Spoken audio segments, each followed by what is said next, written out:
Assalamualaikum warahmatullahi wabarakatuh. Waalaikumsalam warahmatullahi Halo Sobat wabarakatuh. Kabaran, bertemu lagi dengan saya Pahma Heronisa dalam acara Podcast Kabaran. Ya sebelumnya perlu diketahui ya bahwa acara Podcast Kabaran hari ini adalah hari terakhir kita melaksanakan podcast di bulan Ramadan. Sebelumnya kami mengucapkan selamat datang dan selamat bergabung kepada para audiens dimanapun Anda berada. Ya Sobat Kabaran, untuk closing acara Kabaran kali ini kita kehadiran tamu spesial nih. Yang mana tamu kali ini berbeda ya dengan tamu sebelum-sebelumnya. Kalau sebelum-sebelumnya itu pembicaranya adalah dosen dan juga tenaga pendidik. Kali ini untuk pembicaranya adalah seorang mahasiswa program studi ilmu komunikasi di Universitas Salih Al-Aitam. Beliau juga merupakan rekan saya di Himakom ya. Dan tentunya beliau juga masih sangat muda sekali ya. Mari kita sambut yang meriah yaitu Kang Ahmad Halo semuanya, Farhan. assalamualaikum warahmatullahi wabarakatuh. Waalaikumsalam warahmatullahi wabarakatuh. Selamat sore Kang, gimana kabarnya? Selamat sore juga, alhamdulillahirabbil alamin, bi khair alhamdulillah. Alhamdulillah, semoga selalu dalam keadaan sehat ya Kang Amin ya ya. Allah ya rabbal alamin. Ya, Kang sebelumnya by the way di bulan Ramadan ini kira-kira sibuk ngapain nih? Di bulan Ramadan ini nggak jauh beda sih sama kegiatan-kegiatan mahasiswa lainnya. Kayak seperti kuliah, terus ngerjain tugas tiap hari. Terus juga ya sebagai umat Islam gitulah mengerjakan kegiatan-kegiatan Ramadan ini dipenuhi dengan amal-amal kebaikan gitu. Alhamdulillah, berarti di bulan Ramadan ini sibuk juga sama kegiatan kuliah gitu ya Kang Kegiatan ya. kuliah juga. Kalau tugasnya gimana Kang? Kira-kira lancar? Alhamdulillah lancar, cukup agak rumit, cuman alhamdulillah masih dikasih kelancaran dalam mengerjakan tugas. Alhamdulillah. Ya Sobat Kabaran, perlu diketahui juga seperti yang tadi saya sampaikan ya, bahwa Kang Ahmad Farhan ini juga rekan saya di Himakom. Boleh dijelaskan Kang, di Himakom ini Akang menjabat sebagai apa nih? Saya menjaga public relation mahasiswa ya di Himakom. Terus dalam public relation mahasiswa itu tugas utamanya itu ya mengakurkan semua mahasiswa gitu. Ya, jadi menjalin juga komunikasi Menjalin antara juga komunikasi antara ya, mahasiswa dengan dosen gitu. Dan mahasiswa satu antara mahasiswa itu sama mahasiswa yang lainnya. Oh ya, jadi Kang Ahmad Farhan ini merupakan pengurus Himakom ya di divisi Public Relation mahasiswa gitu ya, yang mana tugasnya itu adalah untuk menjalin kedekatan maupun silaturahmi ataupun komunikasi antara internal maupun eksternal gitu ya Kang ya. Ya, betul sekali. Oke. Alhamdulillah juga ya Sobat Kabaran, tidak terasa sekali pada hari ini kita sudah memasuki hari ke-26 ya Kang? Hari ke-26 ya. Hari ke-26 melaksanakan puasa. Tidak terasa sekali ya, baru kemarin kita melaksanakan puasa, sebentar lagi kita akan menginjak Hari Raya Idul Fitri ya Hari Kang Raya ya. Idul Fitri ya. Ya alhamdulillah sekali. Ya Sobat Kabaran, baik langsung saja ya. Adapun topik atau bahasan yang akan kita bahas pada podcast kali ini adalah mengenai raih beribu pahala dalam amalan Lailatul Qadar. Ya, Kang Ahmad Farhan, seperti yang kita ketahui gitu ya, bahwa malam Lailatul Qadar adalah malam yang penting gitu dalam umat Islam. Yang mana malam Lailatul Qadar itu adalah malam 1000 bulan gitu ya. Di mana pada malam Lailatul Qadar semua amalan akan dilipat gandakan ya Kang ya. Ya. Senilai dengan apa yang kita lakukan selama 1000 bulan Ya. seperti itu. Nah, oleh karena itu banyak juga umat muslim yang berupaya gitu meraih malam Lailatul Qadar ini dengan melakukan amalan-amalan yang disunahkan seperti itu.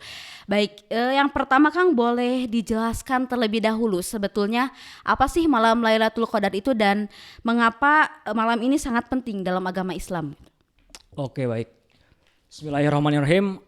Hamdan wa syukranillah ma ba'du. Terima kasih kepada narasumber yang telah memberikan saya kesempatan untuk berbicara di tempat ini. Berbicara tentang malam Lailatul Qadar, saya akan menjelaskan sedikit terlebih dahulu tentang apa sih malam Lailatul Qadar itu. Lailatul Qadar itu terdiri dari dua kata. Ada kata Lailatul dan kata Qadar. Nah, Lailatul itu artinya tuh malam dan Qadar tuh artinya tuh ketentuan atau takdir gitu. Jadi pada malam Lailatul Qadar tuh semua manusia tuh ditetapkan takdirnya untuk 1 tahun ke depan gitu. Jadi terkait takdir rezekinya, terus apa? Pokoknya semua takdir tentang manusia untuk 1 tahun ke depan. Loh, kok bagaimana sih, kan ada kata pepatah tuh bahwa takdir tuh sudah diciptakan ketika 4 bulan gitu. Betul, betul. Sudah diciptakan 4 bulan, atau takdir itu sudah ada dari dulunya gitu loh. Kenapa kok baru ditakdirkan dari pas malam Lailatul Qadar itu? Itu kalau masalah ditakdirkan takdir manusia itu emang udah dari dulu. Cuman untuk 1 tahun ke depan Allah itu menyimpan takdir manusia itu di Lauhil Mahfuz. Di Lauhil Mahfuz, lalu memberitahukan kepada malaikat untuk menetapkan kepada suatu hamba 1 tahun ke depan tentang takdir seorang tersebut gitu. Jadi alasan nama Lailatul Qadar ini, ya malam Lailatul Qadar ini merupakan malam takdir bagi semua hamba Allah gitu. Tentang takdir 1 tahun ke depan. Masya Allah, berarti di malam ini kita juga bisa berdoa sebanyak-banyaknya Bisa gitu ya berdoa Kang ya? sebanyak-banyaknya ya. Untuk memperbaiki ataupun berikhtiar gitu ya Kang? Ya, berikhtiar. Untuk takdir kita ke depannya gitu ya? Takdir kita ke depannya. Terus ada apa? Definisi lain juga tentang Lailatul Qadar itu. Lailatul Qadar juga bisa disebutkan sebagai malam kemuliaan. Karena pada malam itu diturunkannya Al-Quran semua 30 juz pada malam Lailatul Qadar. Inna anzalnahu fi lailatul qadr. Sesungguhnya kami telah menurunkan Al-Quran pada malam Lailatul Qadr gitu. Lailatul Qadar seperti itu. Jadi disebut kemuliaan ini, yang menurunkan Al-Quran tuh sebuah Tuhan yang mulia gitu, Allah Subhanahu wa taala. Dan melalui perantara malaikat Jibril, malaikat yang mulia. Dan yang disampaikan kepada Nabi Muhammad SAW merupakan Nabi yang mulia. Maka bisa dikatakan juga malam Lailatul Qadar ini merupakan malam kemuliaan seperti itu. Jadi selain kata malam takdir juga, kata Lailatul Qadar itu bisa disebutkan juga malam kemuliaan. Karena pada malam ini banyak sekali pahala-pahala yang dilipat gandakan gitu. Kalau bisa dikatakan buy one get 1,000 gitu. Beli 1 dapat 1,000 gitu loh. Masya Allah. Ya, jadi malam kemuliaan, malam Lailatul Qadar tuh. Ya. Banyak juga gitu ya Kang, di malam Lailatul Qadar ini orang-orang pada itikaf gitu ya untuk mencari di malam kemuliaan ini. Apakah ada cara gitu Kang untuk menentukan sebetulnya kapan sih gitu malam Lailatul Qadar itu? Berbicara tentang waktu malam Lailatul Qadar itu ada banyak beberapa pendapat sih. Ada yang mengatakan bahwa Lailatul Qadar itu datangnya pada 1 bulan Ramadan. Lailatul Qadar itu adanya pada 17 Ramadan. Lailatul Qadar itu adanya pada pertengahan Ramadan. Cuman kebanyakan ulama mengatakan bahwa malam Lailatul Qadar itu adanya tuh di 10 terakhir bulan Ramadan. Terutama dalam hari-hari ganjil seperti tanggal 21, tanggal 23, tanggal 25. Nah, Nabi Muhammad SAW menganjurkan kepada kita untuk mencari malam Lailatul Qadar itu pada 10 terakhir bulan Ramadan. Tetapi tidak ada waktu yang pasti untuk terjadinya malam Lailatul Qadar gitu. Karena Allah merahasiakan. Kenapa sih Allah merahasiakan gitu? Karena Allah itu ingin melihat hambanya sungguh-sungguh gitu dalam beribadah, dalam berbuat baik. Karena ketika orang itu sungguh-sungguh ingin mendapatkan Lailatul Qadar, maka orang itu akan mencarinya setiap hari. Entah itu di 1 Ramadan, 2 Ramadan, pertengahan Ramadan, akhir Ramadan. Seperti halnya kayak gini aja contohnya. Misal, kita mengharapkan sesuatu terhadap seseorang, tetapi seseorang tersebut tidak memberitahu bahwa waktu kapan dia memberikan itu. Contoh, ada seorang pasangan nih yang sedang chatan. Nah, si ayangnya teh masih belum memberi kepastian gitu. Belum beri kepastian bahwa saya tuh akan ngabar tuh jam segini gitu. Nah, pasti dong si kekasih yang nanyain itu pasti nanyain dong setiap jam 7 nanyain, jam 8 nanyain, jam 9 juga nanyain. Nah, itu tuh bahwa si itu tuh emang benar-benar butuh butuh kabar dari pasangan tersebut gitu. Butuh dari pasangan tersebut. Nah, begitupun kita sebagai hamba Allah, ketika kita ingin benar-benar mencari Lailatul Qadar, maka kita tuh akan mencari di hari-hari bulan Ramadan. 1 Ramadan kita cari, 2 Ramadan kita cari, 3 Ramadan kita cari. Semua hari-hari Ramadan kita cari. Agar apa? Agar kita mendapatkan malam kemuliaan itu, malam Lailatul Qadar. Masya Allah, berarti tidak ada waktu yang pasti gitu Tidak ya ada Kang? waktu yang pasti. Tidak ada yang tahu juga kapan malam Lailatul Qadar itu terjadi. Akan tetapi Kang, adakah tanda-tanda gitu seperti apa malam Lailatul Qadar gitu ya? Oh, berarti tanda-tanda malam Lailatul Qadar. Berarti Iya. seseorang itu bisa mengetahui bahwa itu malam Lailatul Qadar. Iya. Jadi pada malam itu dikatakan bahwa pada malam itu tidak malam yang begitu damai. Malam yang begitu damai dan tidak terasa dingin sekali dan tidak terasa panas sekali gitu. Dalam kurung ademlah sejuk gitu. Dan dia pun merasakan malam itu berbeda dari malam-malam yang lainnya. Berbeda dari malam-malam lainnya. Jadi terlihat terasa enjoy gitu. Terus lagi ketika dia beribadah tuh enak, nyaman gitu. Berarti hati juga terasa Hati tentram juga seperti terasa itu. tentram seperti itu. Terus pagi harinya juga terik matahari juga dia tidak merasakan panasnya terik matahari. Meskipun matahari ada matahari menyinarinya juga gitu. Dia tuh tidak merasakan akan hal itu. Kenapa demikian? Ada satu keterangan yang menyebutkan kenapa seperti itu, karena pada malam Lailatul Qadar itu malaikat itu semuanya turun. Tanazzalul malaikatu warruhu fiha. Malaikat itu turun semuanya ke langit sampai bumi itu seperti sesak. Seperti sesak dengan penuhnya malaikat. Seperti itu. Masya Allah. Selain itu gitu ya Kang, tadi sempat disinggung juga bahwa ada amalan-amalan yang dapat dikerjakan selama malam Lailatul Qadar gitu.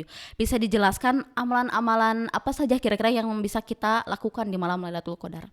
Amalan-amalan yang dilakukan di Lailatul Qadar. Ya. Banyak sih. Seperti kayak yang terutama tuh iktikaf ya, berdiam diri di masjid. Tetapi jangan berdiam diri di masjid Diam karena aja. diam gitu. Karena apa? Berdiam diri di masjid karena di rumah gak nyaman tidur, enakan di masjid, tidur di masjid jangan gitu. Karena nanti bakal dipindahin sama jin Islam. Yang awalnya tidur di karpet masjid, pas bangun-bangun ada di dalam beduk gitu. Serem ya. Ya, bisa juga kan. Jadi iktikaf tuh memang kata iktikaf tuh emang berdiam diri gitu, berdiam diri di suatu masjid. Tetapi di dalamnya tuh kita tuh berzikir, membaca Al-Quran gitu. Nah, dianjurkan ketika pada malam Lailatul Qadar tuh dianjurkan kita tuh beriktikaf di masjid. Nah, ketika di masjid tuh kita perbanyak qiyamul lail, sholat tahajud, sholat hajat, dan banyak yang lainnya, sholat yang lainnya. Terus selain itu juga berzikir kepada Allah, membaca tahmid, takbir, tasbih gitu. Terus perbanyak juga membaca Al-Quran karena Lailatul Qadar itu merupakan waktu diturunkannya Al-Quran gitu. Jadi perbanyak juga membaca Al-Quran. Dengan demikian kita membaca Al-Quran itu sama juga mengagungkan atas turunnya Al-Quran pada malam Lailatul Qadar tersebut. Oke. Intinya perbanyak aja amalan-amalan yang baik lah. Terutama kita melakukan di malam hari. Oke. Berbicara mengenai itikaf nih Kang, ada isu ataupun yang beredar di masyarakat gitu ya, bahwa itikaf itu katanya gitu ya hanya untuk laki-laki gitu. Nah itu sebetulnya kebenarannya seperti apa Kang? Apakah itikaf itu hanya disunahkannya gitu untuk para laki-laki saja ataupun perempuan boleh itikaf nih Kang? Perihal pertanyaan seperti itu saya tidak terlalu mengetahui ya. Cuman untuk seperti itu sih, untuk wanita kayaknya diperbolehkan saja selagi dia tidak lagi haid gitu. Cuman saya tidak pernah mendengar itu ada keterangan bahwa tidak diperbolehkannya wanita itikaf gitu. Tetapi itu belum pasti juga sih. Cuman saya belum pasti mengetahui tentang akan hukum hal itu. Berarti tidak ada larangan yang pasti gitu ya Kang Tidak ya? ada. Tidak ada Saya larangan tidak yang pernah pasti. mendengar gitu. Dan juga tidak ada dikhususkan juga itikaf itu hanya untuk laki-laki gitu ya. Berarti itu hanya isu-isu yang beredar gitu di Iya. tengah masyarakat seperti itu ya. Baik, selanjutnya tadi juga di malam itikaf seperti yang di malam Lailatul Qadar seperti yang Kang Farhan sebutkan, kita harus banyak-banyak berdoa gitu ya Kang. Nah, kira-kira ada gak sih Kang doa yang bisa kita baca atau panjatkan gitu ya di malam Lailatul Qadar agar lebih maksimal dan berdampak positif dalam kehidupan sehari-hari kita gitu Kang? Dalam salah satu hadis, Siti Aisyah radhiyallahu anha bertanya kepada Rasulullah, "Ya Rasulullah, apa yang harus saya baca ketika saya mendapati malam Lailatul Qadar?"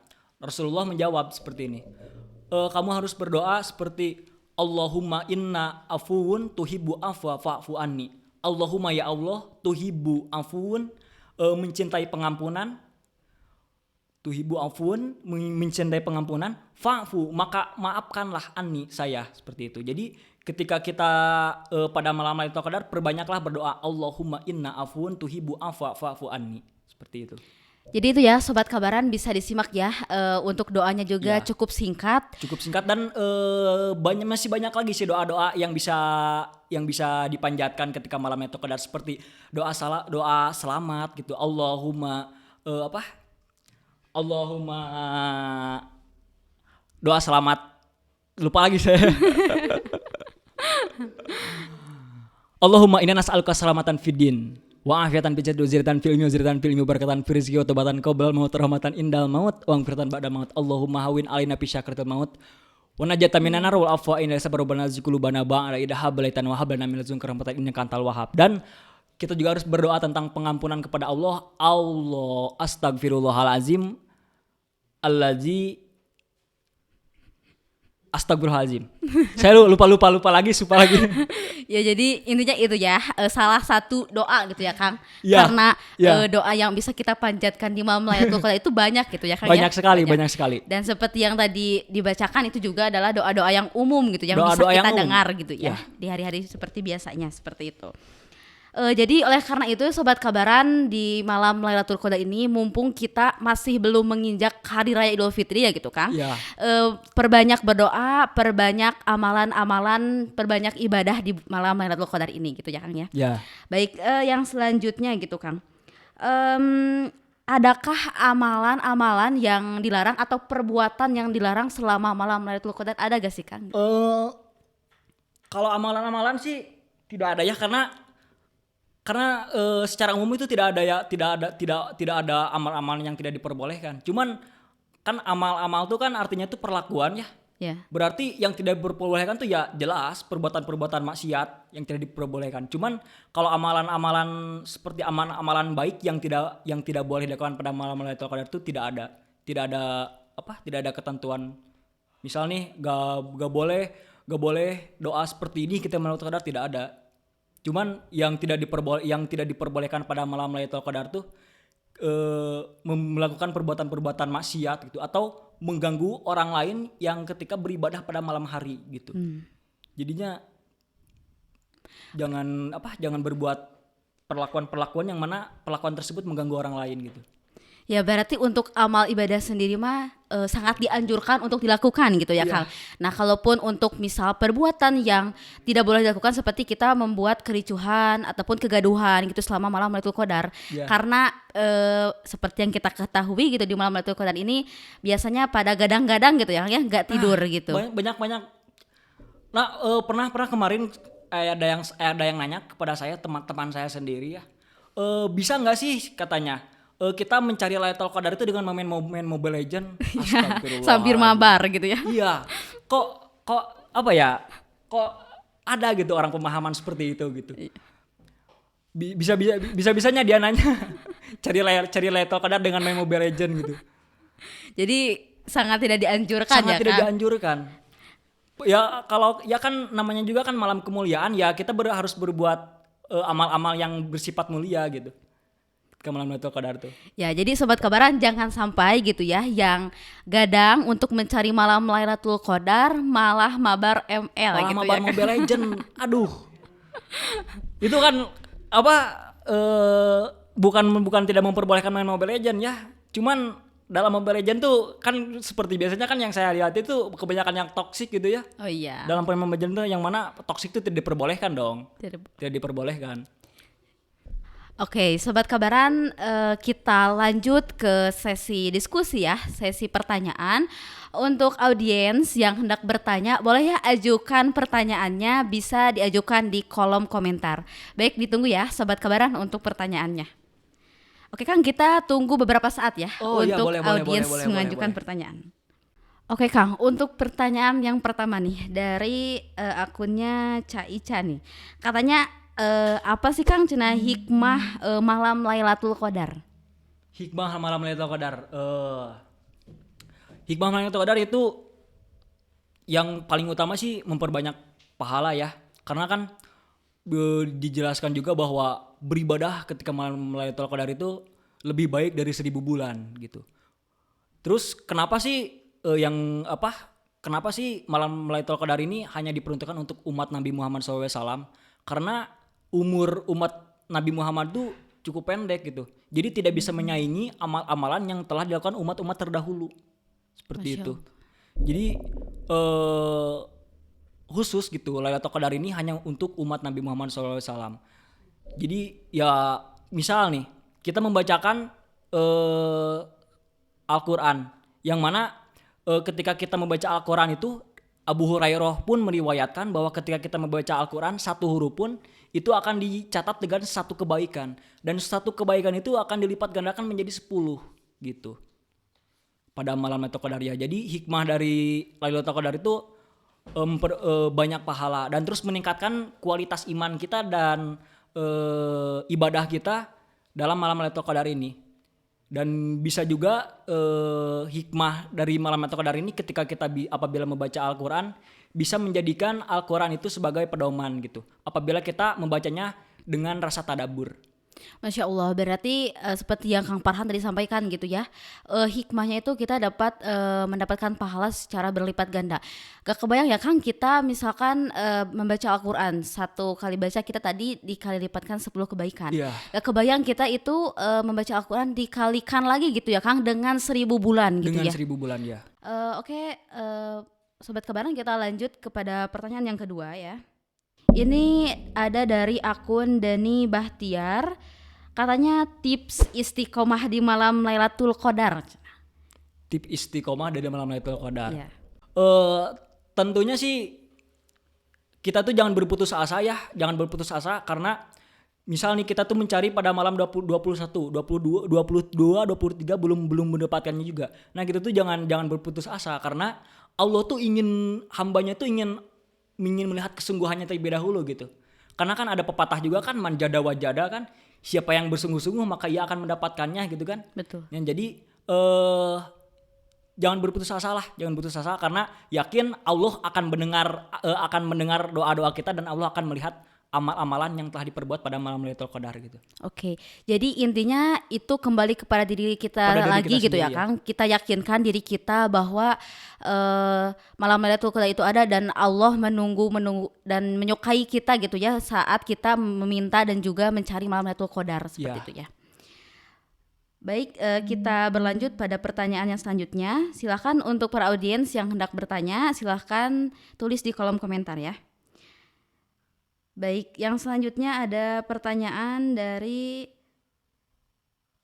saudari Angelina Dipa nih. Katanya apa perbedaan Nuzulul Quran dan Lailatul Qadar? Jadi secara lebih jelasnya bisa dijelaskan lagi gitu. Apakah ada perbedaan atau sama gitu? Ada perbedaan. Jadi perbedaan Nuzulul Quran sama Lailatul Qadar kan? Iya. Jelas berbeda sih karena kalau Nuzulul Quran itu awalnya hurufnya N, kalau Lailatul Qadar hurufnya L. Jelas dari katanya juga udah jelas kan? gitu. Itu udah jelas berbeda sih. Nuzulul Quran awalnya hurufnya N dan Lailatul Qadar hurufnya L gitu awalnya. Enggak. Jadi seperti ini. Kalau Nuzulul Quran itu turunnya Al-Quran kepada Nabi Muhammad SAW ya. Nah kalau Lailatul Qadar itu yang saya sebutkan tadi malam ketetapan dan turunnya Al-Quran dari Allah menuju langit yang paling bawah. Jadi 30 juz itu tidak langsung kepada Nabi Muhammad gitu. Cuman pada malam Lailatul Qadar Allah tuh menurunkan Al-Quran itu disimpan di langit yang paling bawah gitu. Nah untuk turunnya kepada Nabi Muhammad itu berangsur-angsur gitu. Berangsur-angsur. Oke, Masya Allah. Jadi seperti itu ya untuk Kak Angeli. Oke, lanjut ke pertanyaan yang selanjutnya. Ini ada pertanyaan yang lumayan nyeleneh nih. Katanya dari mpkipo_, izin bertanya Min cenah.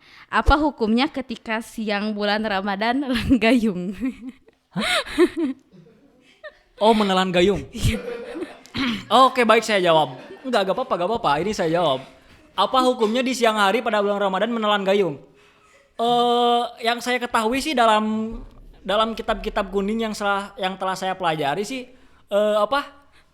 hukumnya wajib puasa tuh bagi orang berakal ya. Betul. Bagi orang yang berakal gitu. Mana ada juga orang yang menelan gayung gitu kan? Tidak ada juga gitu kan? Dan tidak ada juga orang yang ingin menelan gayung. Sekaligus itu pun orang yang tidak mempunyai akal gitu. Orang tidak mempunyai akal pun tidak mau tuh makan gayung. Ya jadi Tapi bisa juga loh. Kalau misalkan ada roti bergambar gayung kan bisa. Mungkin dari jawaban siapa tadi? mpkipo. mpkipo berarti itu mungkin maksudnya kita berhusnuzon aja ya. Berhusnuzon aja mungkin ada bolu yang bergambar gayung gitu. Oh, itu batal puasanya ya. Oh, batal Apabila disengaja berarti dosa. Seperti itu. Oke, jadi kalau seperti yang tadi sampaikan bahwa orang yang berpuasa itu adalah diperuntukkan bagi orang yang berakal gitu ya Orang Kang? yang berakal. Berarti kalau makan gayung itu Makan perlu gayung. dipertanyakan. Perlu dipertanyakan lagi gitu tentang apa? Gimana ya? Tentang akal tersebut gitu ya. Iya, betul. Mungkin saya berpikir positif, mungkin yang maksud ditanyakan itu ada bolu yang bergambar gayung gitu. Batal gitu puasanya kalau apabila ditelan. Yang selanjutnya nih Kang, ada dari SLVRVK Mensulit nih ya. Katanya mengapa malam Lailatul Qadar itu para malaikat turun ke bumi? Cina?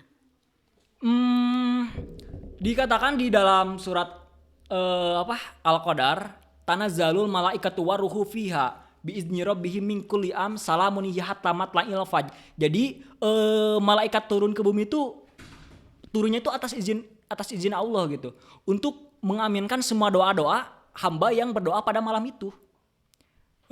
Terus juga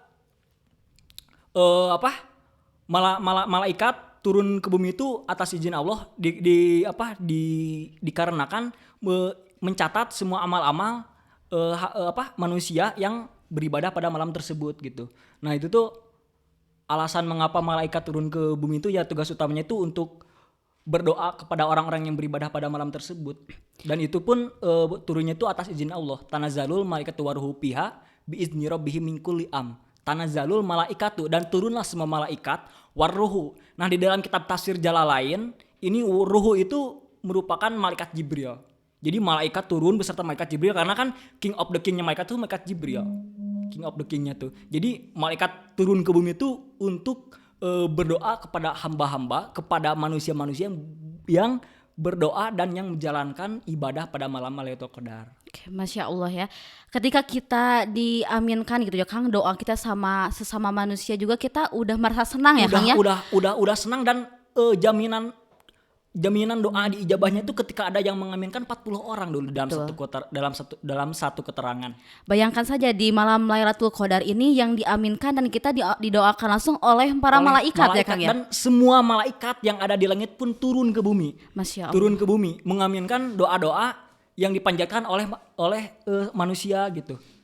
Dan tidak ada pun malaikat yang tersisa gitu di langit yang tidak turun ke bumi. Jadi ulama tuh mengibaratkan dunia tuh pada malam Lailatul Qadar tuh sesak, dipenuhi dengan malaikat.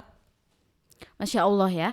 Jadi Sobat Kabaran, oleh karena itu marilah kita banyak-banyak berdoa gitu ya Kang. Banyak-banyak berdoa. Banyak-banyak melakukan amalan ibadah, amalan sunnah juga gitu ya di malam Lailatul Qadar. Seperti Kurangi itu. Kurangi maksiat ya pada malam Lailatul Qadar. Dan semoga aja yang misal ada penonton atau audiens yang sedang menjalankan dan sedang mencari Lailatul Qadar, semoga istiqomah dalam ibadahnya, kalau bisa lakukan amalan-amalan Lailatul Qadar ini pada malam-malam berikutnya di bulan Syawal dan bulan yang lainnya seperti itu. Oke. Baik Sobat Kabaran, itulah podcast Kabaran pada hari ini gitu ya. Dapat kita simpulkan bahwa seperti yang tadi disampaikan bahwa malam Lailatul Qadar ini adalah malam ketetapan juga malam kemuliaan gitu ya Kang. Banyak juga amalan-amalan ibadah dan amalan sunnah yang dapat kita lakukan di malam Lailatul Qadar, mulai dari kita itikaf, yang selanjutnya perbanyak berdoa, membaca Al-Quran dan bersedekah dan banyak lagi gitu Kang ya untuk amalan ibadah. Oleh karena itu mari kita semakin dekatkan diri kepada Allah, perbanyak amalan di bulan Ramadan ini. Baik Sobat Kabaran, jangan lupa saksikan podcast Kabaran di YouTube Himakom Official. Jangan lupa juga di like, comment, and subscribe postingan kami. Kami dari jajaran keluarga besar Himakom mengucapkan terima kasih banyak kepada audiens yang sudah setia mengikuti kami dari awal sampai akhir kami melaksanakan podcast di bulan Ramadan ini. Dan juga sampai jumpa di acara podcast Kabaran di tahun depan ya. Stay tune untuk acara kami selanjutnya. Saya Pahma Hoironisa dan Kang Ahmad Farhan pamit undur diri. Terima kasih. Wassalamualaikum warahmatullahi wabarakatuh.